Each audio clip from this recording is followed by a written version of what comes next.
Cashirka shanaad levelka labaad dugsiyada ogaada ummadda Soomaaliyeed markii ay gobonimadeeda heshay tirada dadka aqoon lahi way yaraayeen. Arrintaas waxaa sabab u ahaa gumaystayaashii dalka maamulayay oo aan raalli ka ahayn fiditaanka waxbarashada. Abwaanka Cabdullaahi Qarshe oo dadka waxbarashada ku dhiirigelinayay wuxuu yidhi aqoon la'aani waa iftiin la'aani aqoon la'aani waa iftiin la'aani waa aqaliyo ila islaane waa aqaliyo ila islaane ogaada ogaada dugsiyada ogaada ogaada ogaada walaalayaal ogaada ogaada ogaada dugsiyada ogaada ogaada ogaada walaalayaal ogaada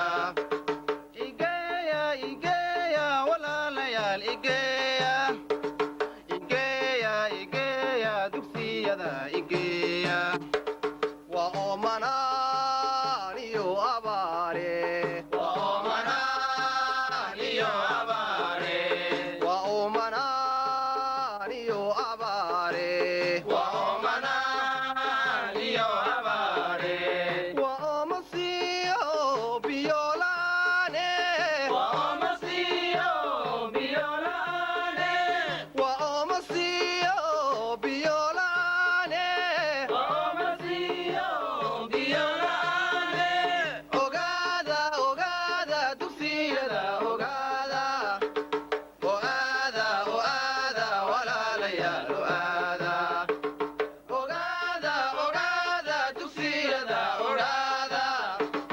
ogaada ogaada walaalayaal ogaada igeeya igeeya dugsiyada igeeya igeeya igeeya walaalayaal igeeya indhaha aan ku kala qaadne indhaha aan ku kala qaadne indhaha aan ku kala qaadne indhaha aan ku kala qaadne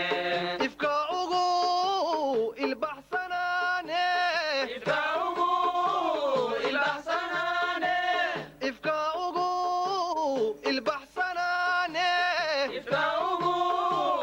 ilbaxsanaane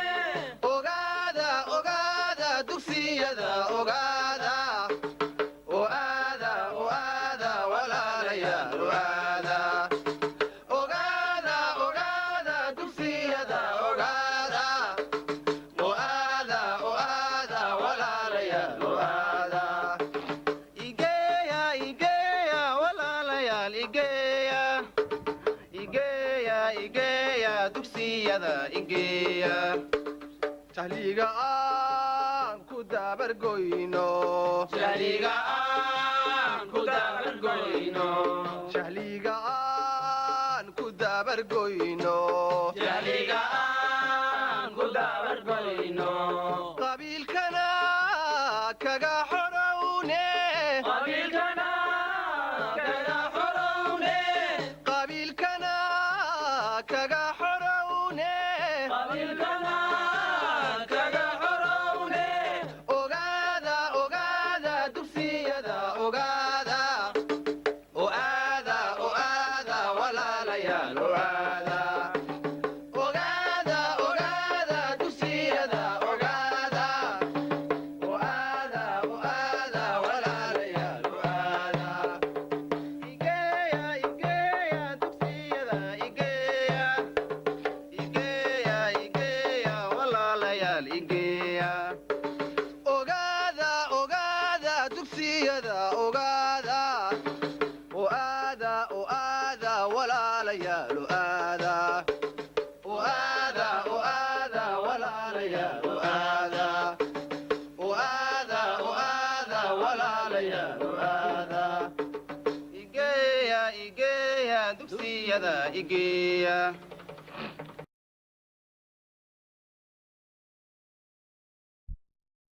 layli